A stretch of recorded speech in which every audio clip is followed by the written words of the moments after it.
Hi everyone, मैं रोहन यादव आप सभी का एक बार फिर से अपने यूट्यूब चैनल पर स्वागत करता हूं। और आज मैं आप लोगों से डिस्कस करने वाला हूं ये विगत वर्ष समाज कार्य का द्वितीय प्रश्न पत्र है। इन प्रश्न पत्रों पर मैं आप लोगों से चर्चा करने वाला हूं। जैसा कि आप सभी को पता है कि 22 अगस्त 2024 को आप सभी लोगों का एग्ज़ाम है मॉर्निंग शिफ्ट में, यानी पहली शिफ्ट में। और इसी के संदर्भ में आज आप लोगों से मैं कुछ महत्वपूर्ण प्रश्नों पर विचार विमर्श करने वाला हूं। इस वीडियो को अंत तक देखिएगा, काफ़ी मददगार साबित होने वाली है आप सभी लोगों के लिए 22 अगस्त 2024 के लिए। आप सभी के लिए मैं बता दूं कि अपने YouTube चैनल पर यूजीसी नेट की ऑनलाइन क्लासेस मैंने स्टार्ट कर दिया है प्रोवाइड करना, और साथ ही साथ एमपी सेट सोशोलॉजी की भी क्लासेस मैंने स्टार्ट कर दिया है। आज 19 अगस्त है, 22 अगस्त का आप सभी को पेपर है। और यदि आप यूजीसी नेट दिसंबर 2024 की अगर आप तैयारी कर रहे हैं, दिसंबर 2024 की अगर आप तैयारी कर रहे हैं, तो इसके लिए ऑनलाइन क्लासेस अगर आप परचेज़ करना चाहते हैं तो आप परचेज़ कर सकते हैं। इसकी फ़ीस मात्र 4000 रखी गई है वन टाइम में। और यदि आप इंस्टॉलमेंट में इसकी फ़ीस जमा करना चाहते हैं तो 2500 करके दो किस्त आप लोगों को बनाई जाएगी और आप लोग यूजीसी नेट दिसंबर के लिए क्लासेस ज्वाइन कर सकते हैं। यहाँ आप सभी लोगों को यूनिट के क्रम में पूरी पीडीएफ आपको प्रोवाइड कराई जाएगी। यूनिट वाइज आपको वीडियो का लिंक आपको प्लेलिस्ट के माध्यम से टेलीग्राम पर मिलेगा। और PYQ प्रीवियस ईयर का क्वेश्चन पेपर 2004 से लेकर 2024 तक के सभी पेपर को सॉल्व करवाया जाएगा व्याख्या के साथ। साथ ही साथ हर एक टॉपिक के बाद आप लोगों को MCQs भी करवाए जाएंगे, ताकि उस टॉपिक के समझने के बाद कि उस टॉपिक से संबंध में किस तरीके से आगामी परीक्षाओं में प्रश्न पूछे जाते हैं, इन सभी चीज़ों पर मैं आप लोगों से अपने YouTube चैनल पर डिस्कस करूंगा।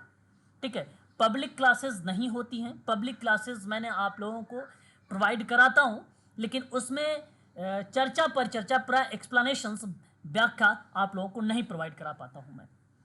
और मैं पेड क्लासेस में आप सभी लोगों को वीडियो का link, PDF, PYQ, MCQ, short note भी आप लोगों को मैं प्रोवाइड कराता हूं। साथ ही साथ नोट्स आपको बनाता भी या बनवाता भी हूं आप लोगों से। वहीं अगर हम बात करते हैं तो मैं एमपी सेट सोशोलॉजी की भी क्लासेस प्रोवाइड कराता हूँ। एमपी सेट मध्य प्रदेश का है ये सेट, और यहाँ पर भी समाजशास्त्र के संबंध में आप लोगों को पूरी इंफॉर्मेशंस दी जाती हैं। इस समय यूनिट नंबर 1 जो है इसमें चल रहा है, और यूनिट नंबर 2 के अंतर्गत मैं आप लोगों से एक ओवरव्यूज़ भी दे चुका हूँ रिसर्च के संबंध में, और इसका भी वीडियो और PDF एक क्रम में सीक्वेंस से आपको टेलीग्राम पर मिलेगा। MCQs भी मिलेंगे इसके, और समाजशास्त्र के जो यूजीसी नेट का PYQ है वो भी आप लोगों को सॉल्व यहाँ पर करवाए जाएंगे। ठीक है, तो MP सेट की जो फीस रखी गई है मात्र 3000 रखी गई है, और इसकी अगर इंस्टॉलमेंट बनेगी तो 2000 की दो इंस्टॉलमेंट बनेगी, यानी 4000 इसकी किस्तों में फीस बनेगी। यूजीसी नेट की अगर हम बात करते हैं क्लास का समय को लेकर, तो यूजीसी नेट का क्लास का जो टाइम ड्यूरेशन दिया गया है वह समय है शाम को 7 to 8 PM, ये शाम की क्लासेस है। वहीं यदि आप एमपी सेट की तैयारी कर रहे हैं, ये भी रिकॉर्डेड क्लासेस हैं, सारी रिकॉर्डेड क्लासेस हैं मेरे यूट्यूब चैनल पर।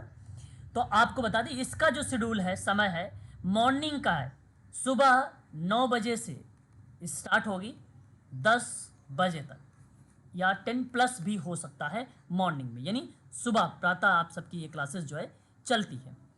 हालांकि इस समय यूजीसी नेट और एमपी सेट की क्लास कॉम्बो कर दी गई है। रीज़न ये है कि 22 अगस्त को यूजीसी नेट समाज कार्य का मॉर्निंग शिफ्ट में एग्ज़ाम है।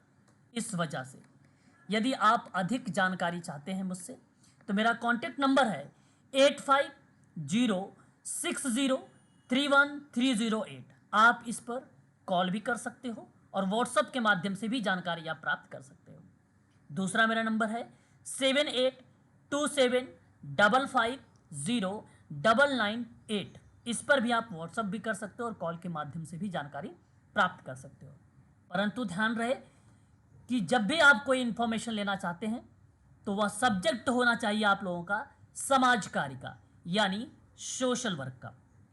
तो मास्टर क्लासेस टोटली बेस्ड है समाज कार्य पर, यानी सोशल वर्क पर। मैं अपनी क्लासेस आप सभी लोगों को समय पर आप सभी को प्रोवाइड कराता हूं, साथ ही साथ रिकॉर्डिंग वीडियोस भी, पीडीएफ भी आप सभी लोगों को समय पर प्रोवाइड करा दी जाती है। तो अभी हम लोग स्टार्ट करने वाले हैं। ये दिसंबर 2013 का प्रश्न है और ये विगत वर्ष में पूछा गया है। यहाँ फैक्ट भी मिलेंगे और अप्लाइड भी मिलेंगे। तो दोनों कॉन्सेप्ट आप सभी लोगों को ध्यानपूर्वक यहाँ पर करना होगा, समझना होगा और अंत तक इस वीडियो को जरूर देखिएगा आप सभी लोग। चलिए स्टार्ट करते हैं। आज का पहला सवाल कि Mahatma Gandhi national rural employment guarantee योजना के प्रमुख गुण निम्नलिखित में से कौन से हैं? इसके प्रमुख क्वालिटी की बात की गई है और जवाब बहुत ही आसान है, बता सकते हैं। Mahatma Gandhi national rural employment guarantee योजना बहुत ही फेमस है। यूजीसी नेट सोशल वर्क का यह सवाल 2005 में यह योजना को रिप्रेजेंट किया गया था। यस या नो बताइए। यस बिल्कुल आपने यहाँ पे सही जवाब दिया है मैडम, और इसे अधिनियम के रूप में जाना जाता है। देखिए इसके संबंध में एक सवाल हर एग्जाम में आता है और वो सवाल क्या होगा, आपको बता दूं कि एक वित्तीय वर्ष में कम से कम 100 दिनों की गारंटीकृत मजदूरी रोजगार प्रदान करके ग्रामीण क्षेत्रों में आजीविका सुरक्षा को बढ़ाने के उद्देश्य से ये Mahatma Gandhi national rural employment guarantee योजना स्टार्ट की गई थी।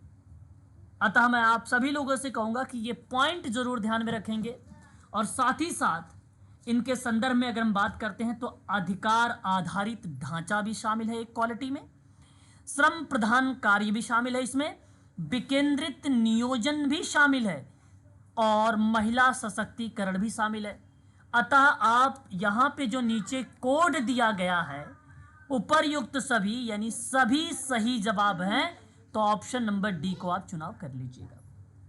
डी वाला ऑप्शन सही है। क्वेश्चन नंबर सेकंड, पुनः आश्वासन जानते हैं क्या है? ये पेपर में 2 बार सवाल में आ चुका है। ये क्वेश्चन में देखो अभी तक जो पहला था वो भी पेपर में रिपीटेड है और पुनः आश्वासन भी रिपीटेड है। ये तो ऑनलाइन क्लास में हुआ था, पुनः आश्वासन वाला पेपर आया हुआ था। तो ये टेक्निक है, एक प्रकार की तकनीक है जो निम्नलिखित व्यापक वर्ग के अंतराल में आती है।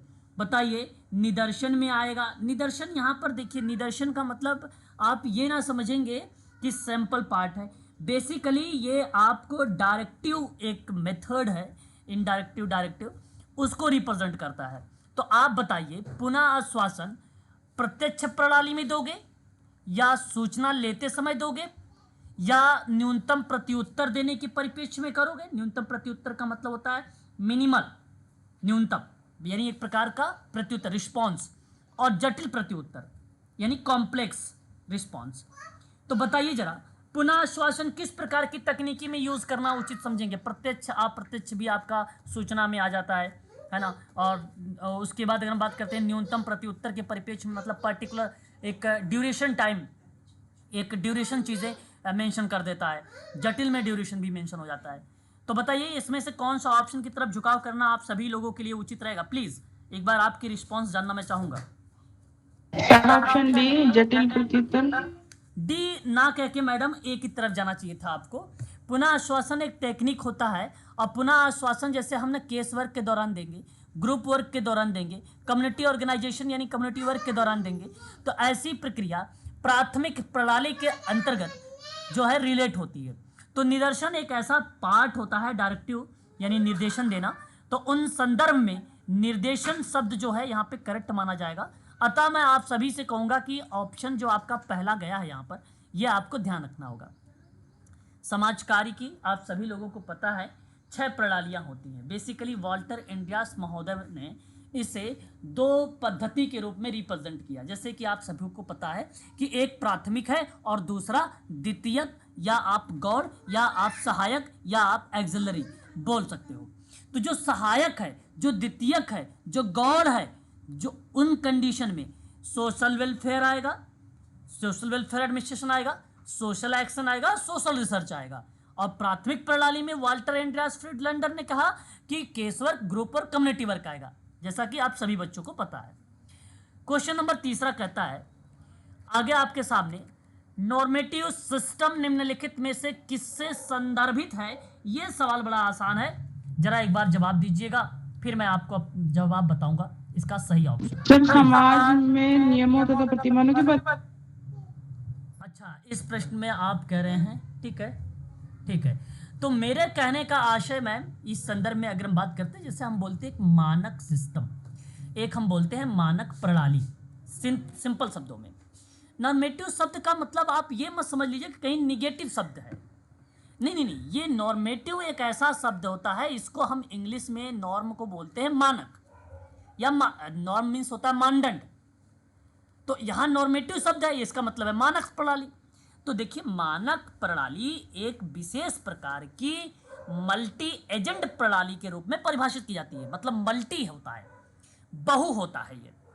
तो जहां एजेंडों को, यानी एक प्रकार से शोधकर्ता, सामाजिक कार्यकर्ता, यानी आप लोगों को अपने व्यवहार के संबंध में कुछ प्रतिबंधों का पालन करना पड़ता है, और कानूनी और अवैध राज्य परिवर्तनों के बीच जो प्रणालियां होती है, उन परिप्रेक्ष्य में नियमों को एक प्रकार से प्रस्तुत करता है। अतः मैं आप सबसे कहूंगा कि समाज के नियम और प्रतिमान की पद्धति मानी जा सकती है। बिल्कुल सही जवाब। समाज की संस्कृति मानी जा सकती है, क्योंकि नॉर्म जो मानक है ये नॉर्म से आया है, यानी मानदंड से आया हुआ है। तो अतः आपका भी सही है। समाज की परंपरागत व्यवहार यानी ट्रेडिशनल बिहेवियर को भी फॉलो किया जाता है, अतः ये भी सही है। तो सही जवाब तो आपका डी होना चाहिए था। ऑप्शन नंबर आपका डी ही करेक्ट जवाब है ना। प्रश्न को फिर से बोल रहा हूं, ध्यान पूर्वक पढ़ें और उसके बाद विकल्पों का चुनाव करें।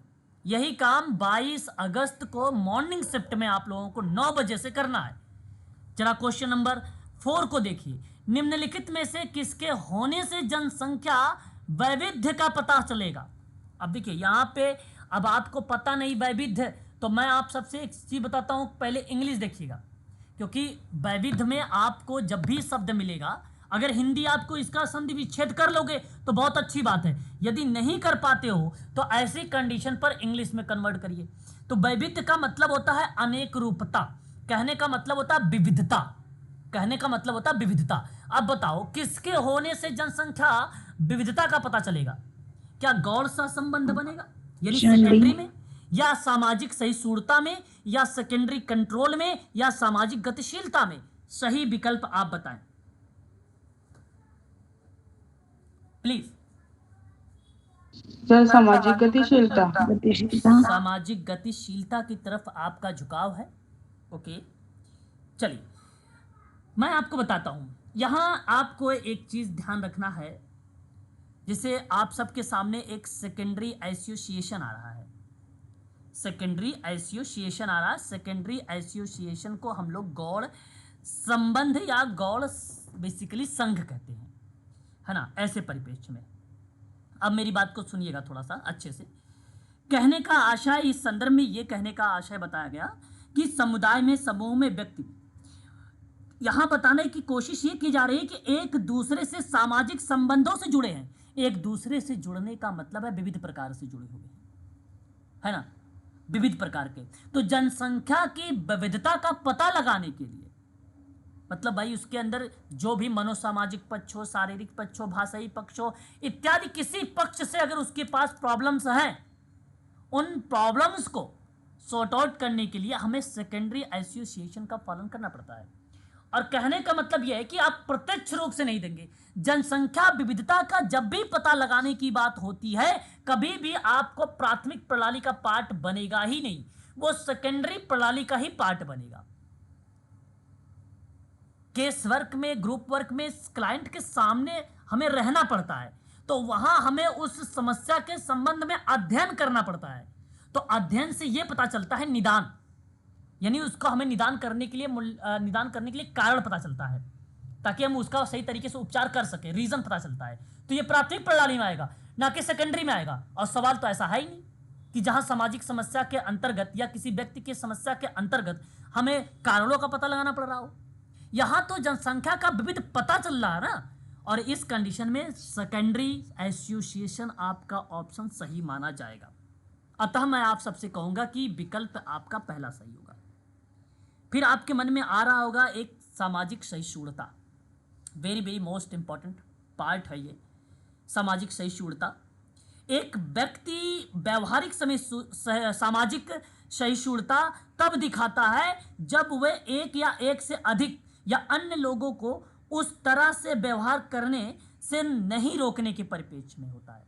कहने का मतलब ये है, एक प्रकार से अगर मैं बात करूं, जैसे कि व्यक्ति कोई असामाजिक व्यवहार कर रहा है और उस असामाजिक व्यवहार के रोकने के परिप्रेक्ष्य में आप एक प्रकार से असफल प्रक्रिया को दर्शाते हैं, तो उस दृष्टिकोण को हम लोग कहते हैं भैया सामाजिक सहिष्णुता है।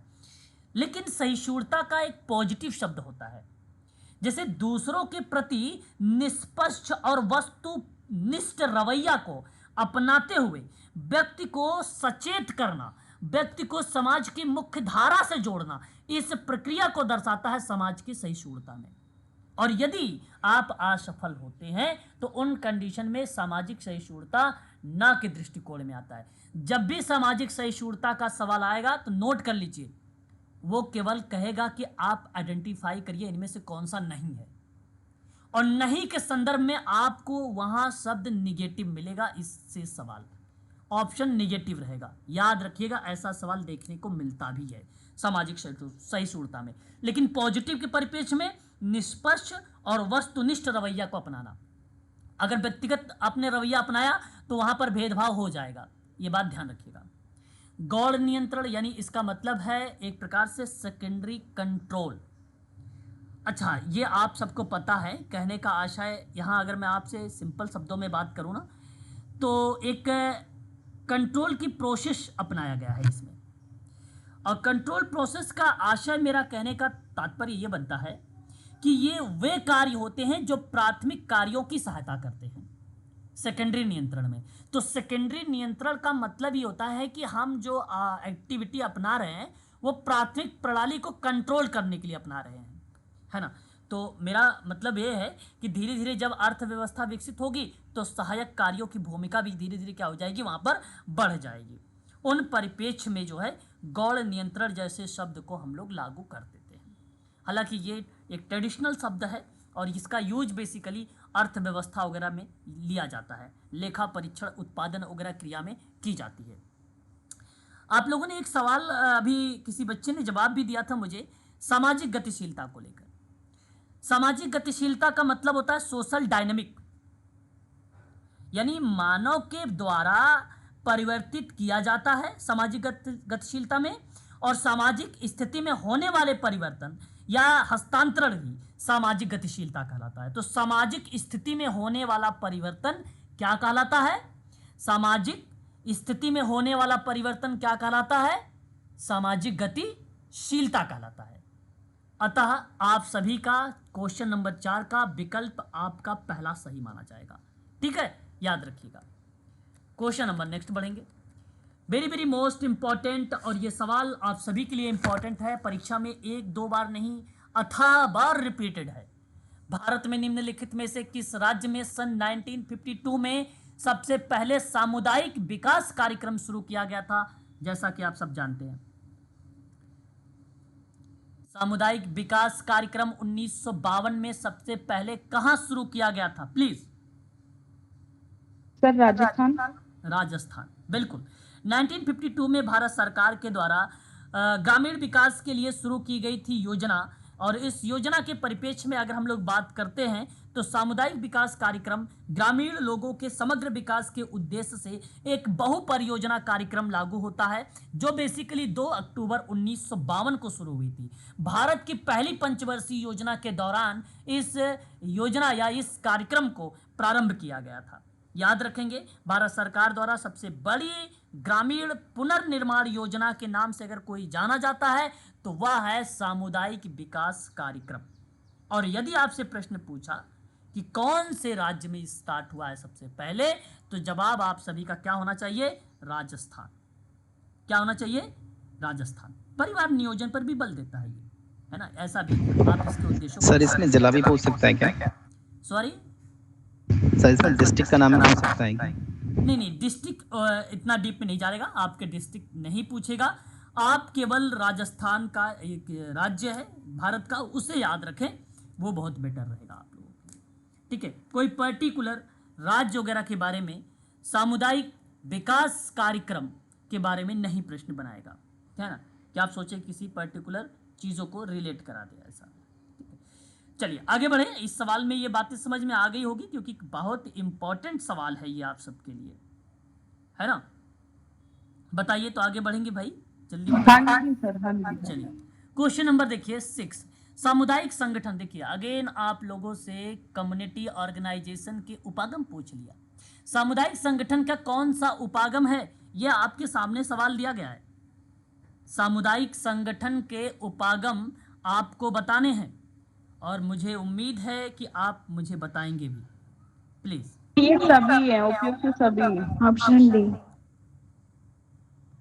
अच्छा, आप कह रहे हैं कि यहाँ पे सभी यहाँ पर माने जाएंगे सामुदायिक संगठन के अंतर्गत। देखिए यहाँ अगर हम बात करते हैं, समुदाय संचालित विकास हो गया, सामाजिक पूंजी निर्माण हो गया, परिस्थिति टिकाऊ विकास हो गया, ये सभी ये सभी आ जाते हैं।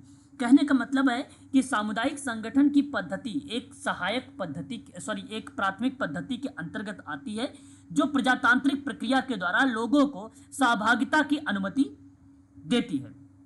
कहने का आशा यह है कि लोगों को एक साथ लाने का काम है, ताकि वे अपनी साझा चिंताओं के इर्द गिर्द क्रिया कर सके और सामाजिक अन्याय को दूर कर सके। इन्हीं परिप्रेक्ष्य में कम्युनिटी ऑर्गेनाइजेशन के परिप्रेक्ष्य की हम बात करते हैं, तो ये तीनों के तीनों उपागम शामिल होते हैं। तो मैं आप लोगों से कहूंगा कि पहला, दूसरा, तीसरा, अतः आप सभी लोग डी वाले विकल्प का आप चुनाव कर सकते हैं। बिल्कुल सही जवाब आपका माना जाएगा। किसी आकलन का विश्वसनीय को सूचित करने के लिए निम्नलिखित में से किसका उपयोग किया जाता है। देखिए आकलन की विश्वसनीयता है, आसान सा सवाल है, आप जवाब भी दे सकते हैं। विश्वसनीयता के परिप्रेक्ष्य में समष्टि हो गया, सांख्यिकी महत्व हो गया, प्रतिचयन विधि हो गई, और विश्वसता अंतराल हो गया। तो सही ऑप्शन का क्या होना चाहिए इस सवाल का जवाब में, प्लीज। सर प्रतिचयन विधि। प्रतिचयन विधि आप कह रहे हैं। मैं आप सबसे कहूंगा कॉन्फिडेंस इंटरवल। कॉन्फिडेंस इंटरवल कहने का आशा है, जो विकल्प नंबर आपका डी है, इस ऑप्शन का चुनाव ये करता है, यानी एक प्रकार का परीक्षण की बात करता है यहाँ पर ये, ठीक है। हम किसी नमूना या सैंपल के माध्यम में जब भी कोई डेटा वगैरह को कलेक्ट करते हैं, तो उन परिप्रेक्ष्य में किसी आकलन की विश्वसनीयता को सूचित करने के लिए हमें उपयोग किसका करना पड़ता है, कॉन्फिडेंस इंटरवल। कॉन्फिडेंस इंटरवल यानी विश्वसनीयता अंतराल। ऑप्शन आपका डी करेक्ट यहाँ पर माना जाएगा। समष्टि क्या होता है कि जो दी गई संख्या होती है टोटल में, उसको समष्टि के नाम से हम लोग पॉपुलेशन के नाम से जानते हैं। सांख्यिकीय महत्व का मतलब आप सबको पता ही होगा, स्टैटिक्स हम लोग इसको इंपॉर्टेंस के रूप में रिप्रेजेंट करते हैं, या सिग्निफिकेंस के रूप में रिप्रेजेंट करते हैं सांख्यिकीय महत्व को। कहने का आशय मेरा क्या है कि सांख्यिकी के द्वारा सामान्य निष्कर्ष निकालने में सहायता प्राप्त होती है। सांख्यिकी न भविष्यवाणी करने में सहायक होती है, सांख्यिकी होती है, ये ऐसा काम करती है। विश्वसनीयता में अपने उपयोग नहीं दर्शाती है ये। अतः मैं सांख्यिकी का महत्व इस तरीके से भी कह सकता हूं कि सांख्यिकी के कई क्षेत्र जैसे वित्तीय और आर्थिक मामलों से परे है। अनुसंधान और विश्लेषण में हम सांख्यिकीय महत्व को शामिल करते हैं। वहीं एक आता है प्रतिचयन विधि। प्रतिचयन विधि को हम लोग सैंपल मेथड कहते हैं। क्या बोलते हैं? सैंपल मेथड बोलते हैं। एक बड़ी आबादी या एक समूह से प्रतिनिधि प्रतिदर्श को प्राप्त करने की विधि को प्रतिचयन कहते हैं, यानी सैंपलिंग कहते हैं हम लोग। और सैंपलिंग की जो विधियां हैं, फिश बॉल ड्रा है, टिपिड प्रणाली है, लॉकी ड्रा है, इस तरीके की चीजें मैंने आप लोगों को पहले भी बता चुका हूं। उसमें भी एरर हो सकता है, तो इसलिए यहां आकलन की विश्वसनीयता में प्रतिचयन भी विधि नहीं होगी, ना ही सांख्यिकीय महत्व होगा, ना ही समिष्ट होगा, केवल विश्वसनीयता अंतराल होगा, कॉन्फिडेंस इंटरवल होगा। ऑप्शन आपका डी यहां पर सही माना जाएगा। क्वेश्चन नंबर 8, सामाजिक न्याय और सशक्तिकरण मंत्रालय के अंतर्गत निम्नलिखित में से किस विभाग का सृजन किया गया था मई 2012 में? आपके सामने ये सवाल दिए गए हैं, आप विकल्प यहां पर चुनाव कर सकते हैं। प्लीज क्या बताना उचित समझेंगे इस सवाल के जवाब को?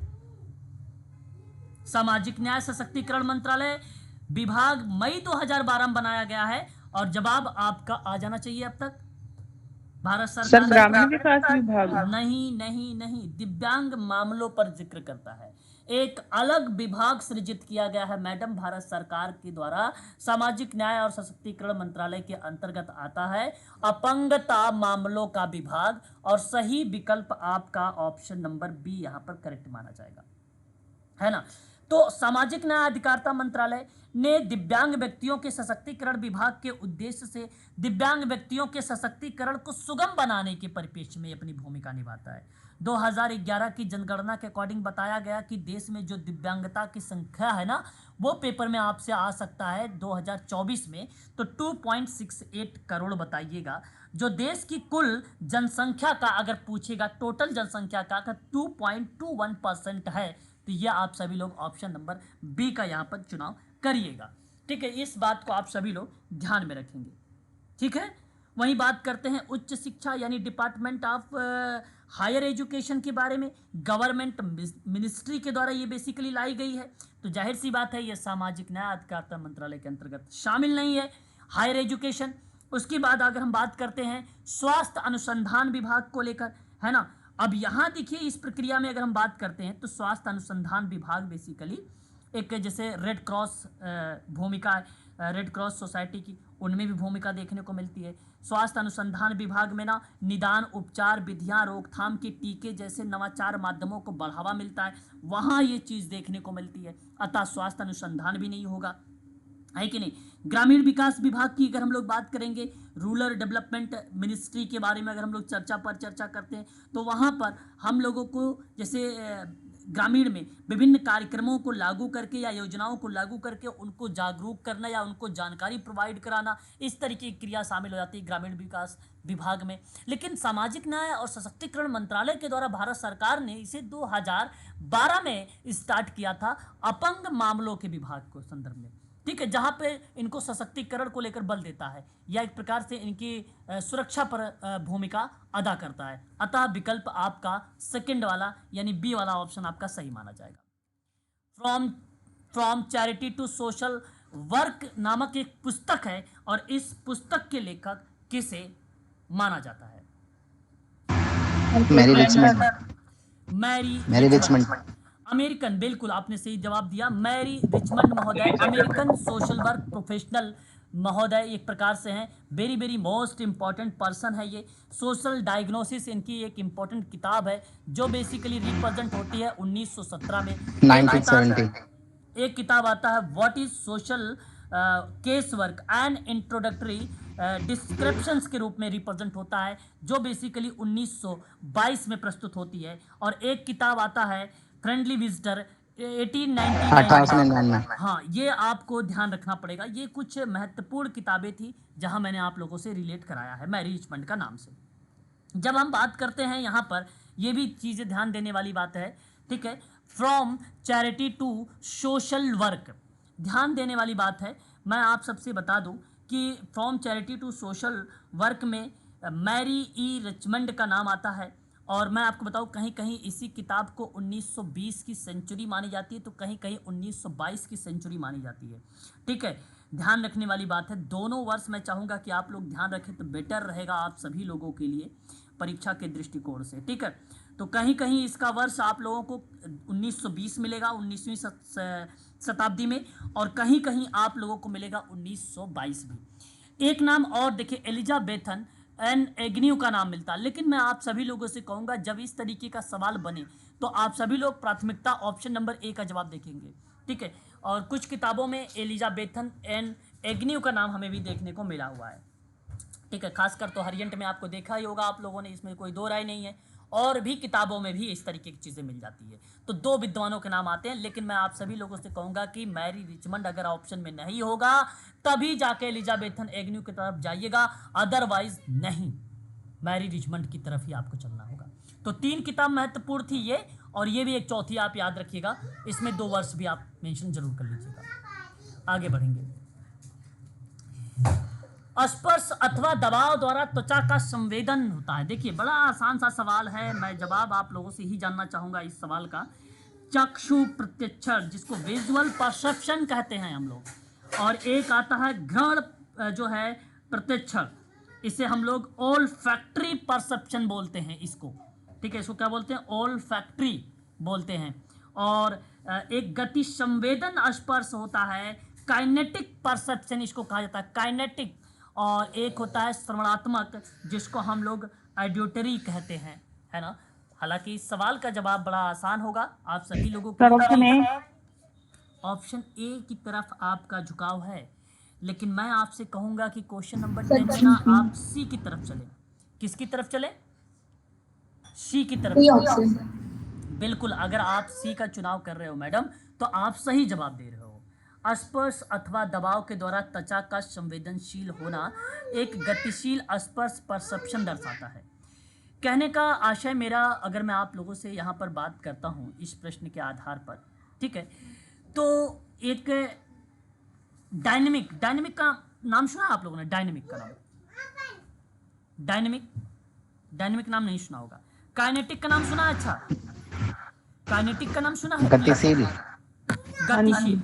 देखिए मैं अब आपको यहाँ पे समझा रहा हूँ, मेरी बात को बड़े ध्यान पूर्वक आप सुनिएगा, एक समझो सेंटेंस के रूप में, ठीक है। देखिए यहाँ जो एक प्रकार से गतिशील स्पर्श परसेप्शन है ना, ये एक ऐसी विधि है, एक ऐसा माध्यम है, और इसी माध्यम से हमारे द्वारा अनुभव की गई जानकारी को व्यवस्थित करती है। हमारे द्वारा एक ऐसा, ये जो काइनेटिक परसेप्शन होता है, ये हमारे द्वारा अनुभव की गई जानकारी को व्यवस्थित करती है और उसकी व्याख्या करती है और समझाती है, और उसको समझाती है। तो उन्हीं प्रक्रिया में ये शब्द रिलेट होता है ना। ये एक सिस्टम है, इसी बेसिकली ना हम हैपिटक सिस्टम के नाम से भी जानते हैं। आपसे क्वेश्चन में हो सकता है अगर ऑनलाइन पूछा जाए तो ऐसे शब्द आपको लिखा हुआ मिलेगा, हैपिटक सिस्टम, तो आप कंफ्यूज मत होइएगा। ये हैपिटक जो सिस्टम होता है वो स्पर्श और दबाव द्वारा त्वचा का संवेदनशील होता है। इसकी डेफिनेशंस दर्शाई गई है इसमें, है ना, काइनेटिक सिस्टम, ठीक है। ये आपको ध्यान रखना होगा। एक स्थानिक संगठन होता है ये, ठीक है, इस परिप्रेक्ष्य में। फिलहाल मैं एक चीज़ और आप लोगों से बात करता हूँ। देखो यहाँ पे सेंसस बहुत इंपॉर्टेंट भूमिका निभा देते हैं, है ना। सेंसस भी अपने एक अहम महत्वपूर्ण जो है रोल अदा करता है, तो ये आप लोग ये भी ध्यान रखिएगा। चक्षु परसेप्शन क्या होता है? चक्षु का मतलब था विजुअल। क्या होता है? विजुअल। मतलब न्याय में अगर आपसे बात अगर मैं करूँ ना, तो प्रत्यक्ष प्रमाण का भेद, एक प्रकार का भेद इसको बोला जाता है। एक ऐसा प्रत्यक्ष जिसका बोध नेत्रों द्वारा हो। बात समझ रहे हो ना? एक ऐसा प्रत्यक्ष जिसका बोध का मतलब अंडरस्टैंड किसके द्वारा हो रहा हो? नेत्रों के द्वारा हो रहा हो, तो उसको कहा जाता है। अतः मैं आप लोगों से कहूंगा ये भी ऑप्शन आपका सही चला जाएगा। लेकिन एक घ्राण शब्द आता है। घ्राण शब्द बेसिकली अगर मैं बात करूं तो गंध की भावना को रिलेट कराता है घ्राण शब्द, है ना। ओल्फैक्शन शब्द से रिलेट होता है, ये गंध की भावना को प्रस्तुत करता है, ठीक है। इसे ओल्फैक्टरी परसेप्शंस हम नाम से जो है बेसिकली प्रस्तुत करते हैं, हम सभी लोग जानते हैं। तो मैं चाहता हूं एक लाइन में इसको भी आप ध्यान से देख रहिएगा, समझे रहिएगा, सुने रहिएगा, क्योंकि इंपॉर्टेंट रहेगा। घ्राण जागरूकता, घ्राण संवेदनशीलता, घ्राण विवेकता, घ्राण तीक्ष्णता जैसे शब्द आता है, तो ये एक ऐसी अनुभूति होती है, एक ऐसी प्रक्रिया होती है जो घ्राण संवेदन न्यूरॉन्स की उत्तेजना के साथ नाक से या नाक में शुरू होती है। न्यूरॉन्स की उत्तेजना से, यहाँ भूमिका न्यूरॉन्स होता है। ये मेडिकल यूनिट नंबर 9 से सवाल उठाया गया है ना। न्यूरॉन्स की उत्तेजना से बेसिकली ये नाक से शुरू होती है और उच्च मस्तिष्क केंद्रों में जाकर ये समाप्त हो जाती है। तो जो सक्रिय होने पर हमें गंध के बारे में सचेत और जागरूक करती है ना, उसे हम क्या कहेंगे? घ्राण परसेप्शन कहेंगे, घ्राण परसेप्शन कहेंगे। लेकिन हमारे सामने एक और ऑप्शन प्रस्तुत हो रहा है जिसे हम लोग ऑडिटरी, जिसको बोलते हैं श्रवणात्मक परसेप्शन। आशा करता हूं आप इसे भी जानते होंगे। क्यों? देखिए ये सर कम्युनिकेशन से सवाल है ना सर ये? नहीं, ये आपको कम्युनिकेशंस की बजाय अगर मैं आपसे कहूँगा मेडिकल फील्ड से याद रखें तो बेटर रहेगा। मेडिकल फील्ड से, है ना, मेडिकल फील्ड आपको यहाँ पे टच करता है। और ये कम्युनिकेशन के अंतर्गत बेसिकली एक पार्ट है जो कि बेसिकली हम उस चीज़ को कम्युनिकेट कर रहे हैं, है ना। जैसे हम स्पर्श से भी अपनी चीज़ों को जान लेते हैं तो वो भी एक प्रकार से रिलेट करा देता है। तो जैसे अभी मैं घृण परसेप्शन की बात करता हूँ ना, तो न्यूरॉन्स शब्द आ रहा था, तो ये जो मेडिकल शब्द है, ठीक है, न्यूरॉन्स एक मेडिकल शब्द है। Because sir communication second paper में पढ़ना है, ये जो चारों ऑप्शन है ये नॉन वर्बल कम्युनिकेशन के अंतर्गत आते हैं। बिल्कुल, देखो मैं आपसे बता दूं, कम्युनिकेशन से पहले अगर परसेप्शन से अगर बात करते थे तो ऊपर वाला जो क्वेश्चन था वो साफ शब्दों में था, लेकिन यहाँ कम्युनिकेशन से रिलेट कराते हुए जो क्वेश्चन दर्शा रहा था आपको मेडिकल को टच कर रहा था, यूनिट नंबर 9 को टच कर रहा था।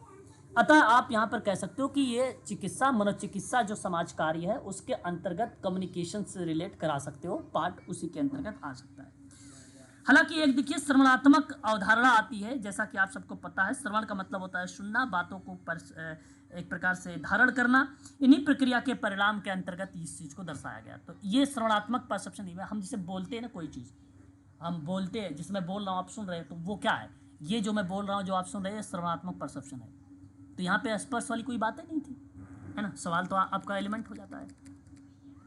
क्वेश्चन नंबर आपके सामने आ गया 11 नंबर का। 12 अगस्त को कौन सा दिवस मनाया जाता है, आप जवाब बताइए। अभी अभी आप सभी का अगस्त चल ही रहा है, आप लोगों को पता होना चाहिए 12 अगस्त को अंतर्राष्ट्रीय युवा दिवस।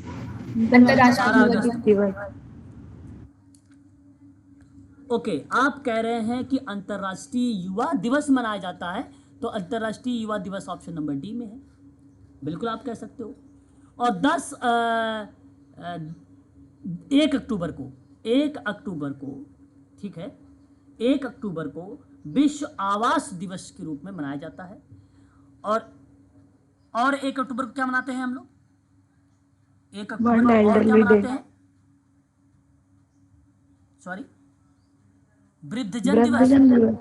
वृद्धजन दिवस, बिल्कुल सही। हाँ सर, वृद्धजन दिवस और अंतर्राष्ट्रीय। विश्व मानवता दिवस जो है हम लोग 19 अगस्त को मनाते हैं। और अंतर्राष्ट्रीय ग्रामीण महिला दिवस कब मनाते हैं, 15 अक्टूबर को, 15 अक्टूबर को। अतः विकल्प डी यहां पे सही होगा। जनसंख्या पिरामिड और अभिव्यंजित करता है, ये देखिए बड़ा इंपॉर्टेंट क्वेश्चन है और ये रिपीट है कई बार का। जवाब बताइए क्वेश्चन नंबर 12 का ऑप्शन कौन सा होना चाहिए यहाँ पर correct. Sir option D. Option D, okay. और भी बच्चों से मैं जानना चाहूंगा इस प्रश्न का जवाब। सर अभिव्यंजित का मतलब बता दीजिएगा। अभिव्यंजित का मतलब एक प्रकार से किसी चीज को रिप्रेजेंट कर रहा हो, प्रस्तुत कर रहा हो, अभिव्यक्त कर रहा हो, ठीक है सर। इसका मतलब ही होता है एक प्रकार से मन के भावों का, शब्दों का चित्रण कर रहा है, रूपी विधान कर रहा है ना, उसी हम लोग बोलते हैं अभिव्यंजना या अभिव्यंजित, ठीक है। सुस्पष्ट करना, किसी दिए गए समय पर आयु लिंग का विवरण जो रिप्रेजेंट होगा ना, वो जनसंख्या पिरामिड को दर्शाएगा, ठीक है।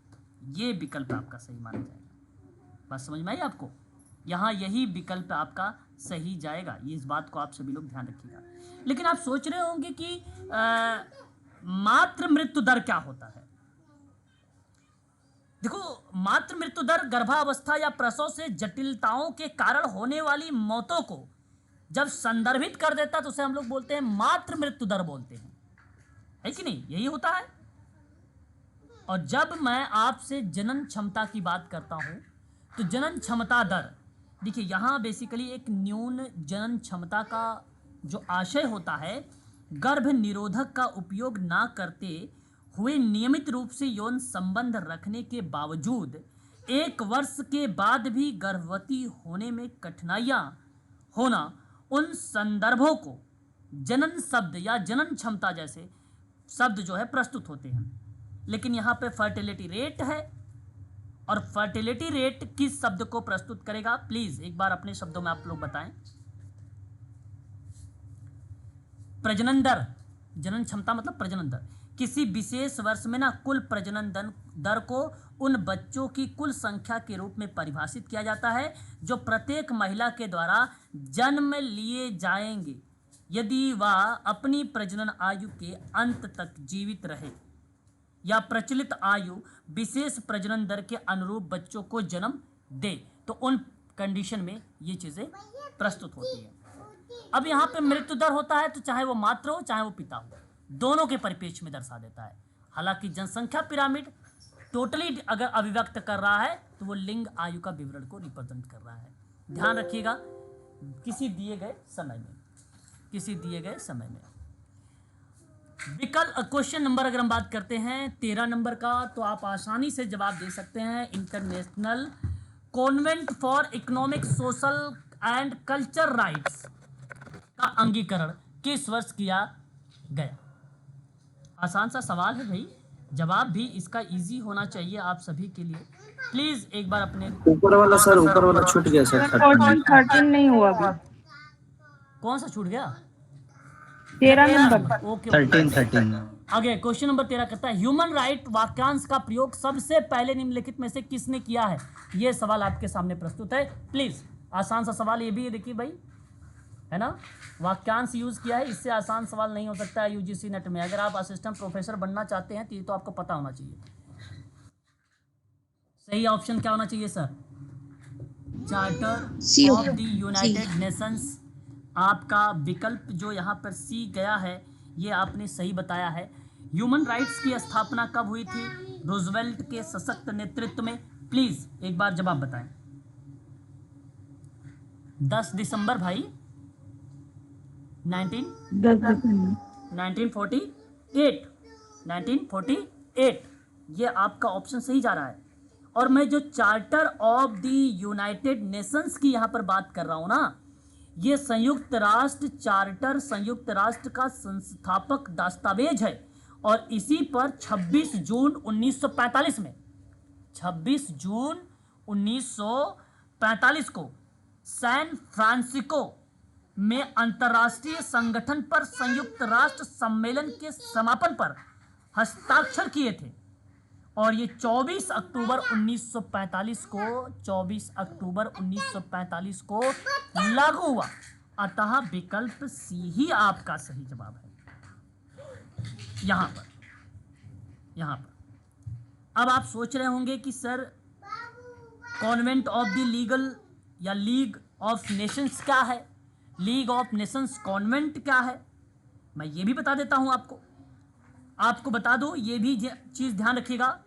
इस प्रक्रिया में राष्ट्र संघ की वाचा राष्ट्र, इसको वाचा कहा जाता है कॉन्वेंट को, राष्ट्र संघ का एक चार्टर है जो 28 जून 1919 को ठीक है, वारसराय की संधि के भाग के रूप में हस्ताक्षर किया गया और 10 जनवरी 1920 को यह लागू हुआ। कहां पर? पेरिस शांति सम्मेलन में। हालांकि 18 अप्रैल 1946 को यह समाप्त हो गया। पूर्ण रूप से समाप्ति की प्रक्रिया में 31 जुलाई 1947 आता है। हालांकि आप 46 भी अगर याद रखेंगे तो गलत नहीं होगा आप सभी लोगों के लिए, ठीक है।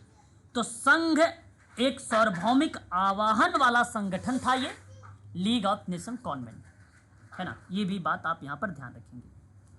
उसके बाद आता है French declaration of the right. जितने वर्ष बता रहा हूं इन पॉइंटों को भी ध्यान रखने वाली बात है ना। फ्रांस की राष्ट्रीय संविधान सभा द्वारा 1789 में निर्धारित फ्रांसिस क्रांति से एक मानव नागरिक अधिकार दस्तावेज है ये, और यहाँ केवल 1789 आप याद रख सकते हैं। मनुष्य और नागरिकों के अधिकारों की घोषणा की बात फ्रांस के परिप्रेक्ष्य में 1789 नेशनल असेंबली की परिप्रेक्ष्य में ये किया जाता है 27 अगस्त को। और एक ऑप्शन और आपके सामने प्रस्तुत होता है अमेरिकन डिक्लेरेशंस ऑफ इंडिपेंडेंस शब्द, है ना, ये भी इंपॉर्टेंट पॉइंट है। हालांकि ये अगर मैं आपसे बात करता हूँ तो इस प्रक्रिया को जब घोषित किया गया था तो 1776 में किया गया था। 1776 में किया गया था स्वतंत्रता की घोषणा, जिसका औपचारिक शीर्ष 13 संयुक्त राज्य अमेरिका की सर्वसम्मत घोषणा है ना। और 4 जुलाई 1976 को अद्वितीय महाद्वीप कांग्रेस के 56 प्रतिनिधियों के द्वारा सर्वसम्मति से अपनाया गया था। इसे राजधानी में स्वतंत्रता हाल का नाम भी दिया जाता है इसी को, ठीक है। तो मैं आप सभी से कहूँगा कि आप याद रखेंगे, इस परिप्रेक्ष्य में भी थोड़ा सा इम्पोर्टेंट रहेगा, एक प्रकार की लाइब्रेरी है ये इस समय। क्वेश्चन नंबर बढ़ेंगे 14 की तरफ। International convent for economic, social and culture rights का अंगीकरण किस वर्ष किया गया था? सवाल का जवाब बताइए प्लीज।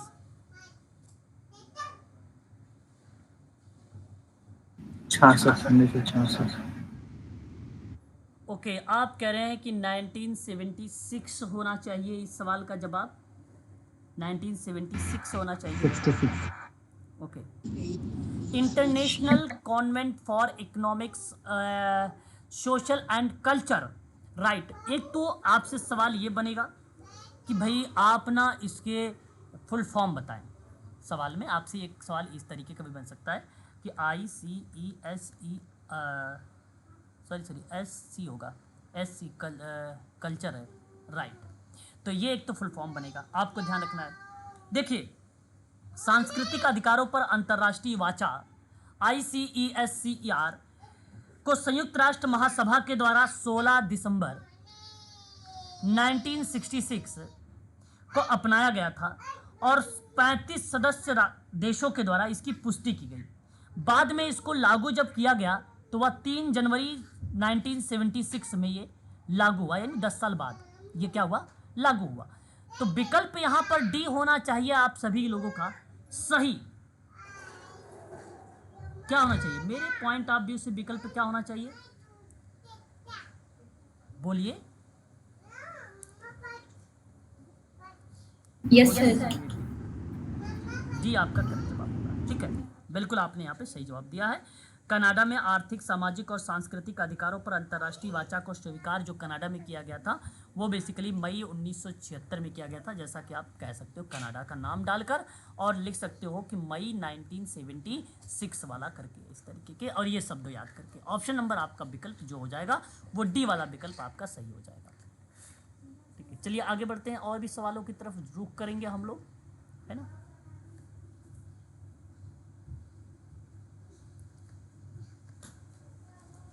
सवाल आपके सामने प्रस्तुत हुआ और आपसे बताया ये जा रहा है कि कहाँ चला आया, एक मिनट, हाँ चलिए। निम्नलिखित में से किसके अनुसार समयावस्था में रहने के लिए समूहों को 4 प्रकारात्मक कार्यों अर्थात एकीकरण, अनुकूलन, पैटर्न, अनुरक्षण और लक्ष्य प्राप्ति, याद आ रहा AGIL। टालकट पार्सन। क्या बात है, क्या बात है। यानी आपने जो पढ़ा है वो चीज़ें में आप जो है तत्पर हैं, और मैं आप सभी लोगों से यहाँ पे सहमत भी हूँ। और आपने अगर टालकाट पार्सन का नाम दिया है तो सही जवाब दिया है, बिल्कुल करेक्ट जवाब है। AGIL का मॉडल इसी के द्वारा है। लेकिन अगर मैं यहाँ पर ये सवाल बना देता कि सांस्कृतिक प्रक्रिया में AGIL को बढ़ावा देने पर या विकास करने पर किस विद्वान ने अपने विचार को प्रकट किया है, तब किस विद्वान का नाम लगाना उचित समझेंगे? मैलिनोवस्की का नाम, बिल्कुल सही जवाब आपका यहाँ पर हो जाएगा। फिर अगला सवाल आपके सामने कहता है कि द्वितीय पंचवर्षीय योजना में प्रमुख बल को बदलकर किस पर कर दिया गया था? ये देखिए, आप लोगों से योजनाओं के परिप्रेक्ष्य में पूछ लेता हूं। औद्योगिक विकास। औद्योगिक विकास। सिराज, क्या कहना चाहोगे आप? अपने विचारों को प्रकट करो थोड़ा सा। नहीं हो तो यहाँ सही जवाब आपने अभी दिया। बिल्कुल सर, बिल्कुल रैपिड इंडस्ट्रीज है। हाँ बिल्कुल, यहाँ आपका जो द्वितीय पंचवर्षीय योजना का पार्ट बन जाता है वो आपका नेहरू महालनोबिस मॉडल को अपनाते हुए इस योजना का मुख्य उद्देश्य बनाया गया कि बुनियादी और भारी उद्योगों के विकास पर विशेष जोर देने के साथ साथ तेजी से औद्योगिकीकरण करना। औद्योगिकीकरण करना, है ना। आप आसानी से इस सवाल का जवाब भी दे सकते थे। और मैं आप सबसे कहूँगा कि 1956 की औद्योगिक नीति ने आर्थिक नीति के लक्ष्य के रूप में ना समाज के एक समाजवादी प्रतिनिधि की स्थापना को स्वीकार करता है। और इसी प्रक्रिया में आपका ये पहला ऑप्शन, जो दूसरा ऑप्शन है बी वाला विकल्प, वो आपका सही चला जाता है। और समस्या समाधान का उपागम आपको सर बताना एच.एच. है। पल्लमन। एच.एच. पल्मन 1957। हाँ, यही पूछना था मुझे कि वर्ष बताओ। तो वर्ष आपने अगर बताया है कि 1957, तो आपने यहाँ पर मुझे करेक्ट जवाब दिया है। मनोसामाजिक विकास का जो उपागम है वो उस प्रक्रिया में फ्लोरेंस होलिश का नाम आ जाता है। व्यक्तिगत समाज कार्य में प्रत्यक्ष और अप्रत्यक्ष जैसी अवधारणा के भी रूप में फ्लोरेंस होलिश का नाम आ जाता है। पर्सन इन सिचुएशन की जब हम बात करते हैं एक व्यक्ति की वातावरण को लेकर, तो वहां पर भी फ्लोरेंस होलिश का नाम आ जाता है कि नहीं। जब सोशल डायग्नोसिस की बात करेंगे, from to charity social work की बात करेंगे, from to charity social case की बात करेंगे, तो मैरी रिचमंड का नाम आ जाएगा। लेकिन एक विकल्प आपके सामने और प्रस्तुत है, और एक यूनिक विकल्प है बी स्विफ्ट। नाम सुना है सोशल वर्क में ये बी स्विफ्ट का नाम? आप सोच रहे होंगे भाई कहाँ से ये बंदा आ गया, है ना, है कि नहीं। ये नए नए पर्सन्स आ जाते हैं आप लोगों के लिए। तो मैं आपको बता दूं कि ये भी समाज कार्य के ही अंतर्गत रिप्रेजेंट होते हैं, और अपनी अवधारणा में ये कम्युनिटी ऑर्गेनाइजेशन में आते हैं। और कम्युनिटी ऑर्गेनाइजेशन में मैं आपसे कहूं कि उनके प्रिंसिपल्स में आते हैं ये महोदय। कम्युनिटी ऑर्गेनाइजेशंस में प्रिंसिपल्स में इनके नाम हमें देखने को मिलते हैं। बी स्विफ्ट का नाम याद रखिएगा आप सभी लोग।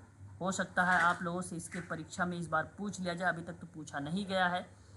और उन्होंने कहा था कम्युनिटी ऑर्गेनाइजेशन में ना कि महिलाओं और पुरुषों को, ठीक है, सशक्त बनाने के परिप्रेक्ष्य में, सशक्त का मतलब होता है एम्पावरमेंट बनाने के परिप्रेक्ष्य में, मतलब टोटली नेतृत्वकर्ता में और नेता के गुणों को रिप्रेजेंट करते हुए कम्युनिटी ऑर्गेनाइजेशन में इन्होंने जिक्र किया है।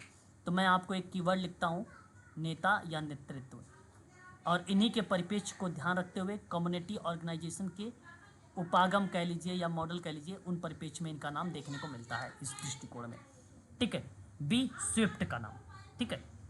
बी सामान्य व्यवहार एक सिद्धांत है जो मानता है कि समाज अनुमोदित लक्ष्य, अनुमोदित का मतलब होता है स्वीकार, की प्राप्ति के लिए समाज अनुमोदित साधन के अभाव के कारण भी सामान्य व्यवहार उत्पन्न हो जाता है। अच्छा जी, बताइए जरा। प्रतिमानहीनता का सिद्धांत। बिल्कुल, ये सर प्रतिमानहीनता का सिद्धांत, बिल्कुल आपने यहाँ पे सही जवाब दुर्खिम दिया। का। बिल्कुल, यहाँ दुर्खिम भाई, क्या बात है, क्या बात है। यहाँ जो प्रतिमानहीनता आपने एनोमी शब्द रिलेट कराया है, ये सामाजिक प्रतिमान और नियमों के अलगाव का बोध करा रहा है, क्योंकि बी सामान्य व्यवहार कर रहा है। अगर सामान्य व्यवहार करता तो भाई तो सिंपल बात थी, फिर तो सिंपल बात थी। और ये दुर्खिम का ही परिपेक्ष है। अधिकतर समाज व्यवस्थित ढंग से कार्य जब करता है तो वो सामान्य होता है, जब नहीं व्यवस्थित ढंग से करेगा तो भी सामान्य बात बन जाएगी। अतः विकल्प ए आपका सही हो जाएगा, ठीक है।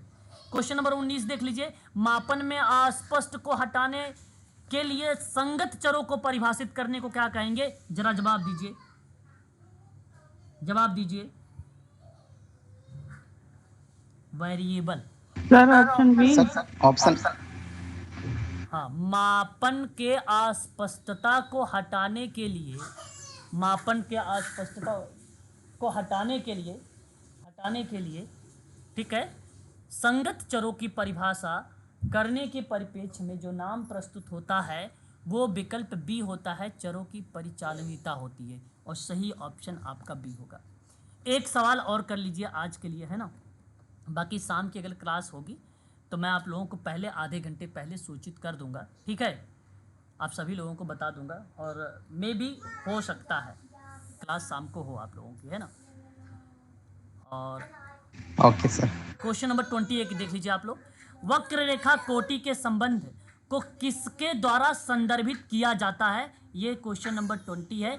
जरा जवाब दीजिए, लास्ट सवाल। और मैं आप लोगों का यहाँ पे राय जानना चाहूंगा। वक्र वक्र वक्र वक्र वक्र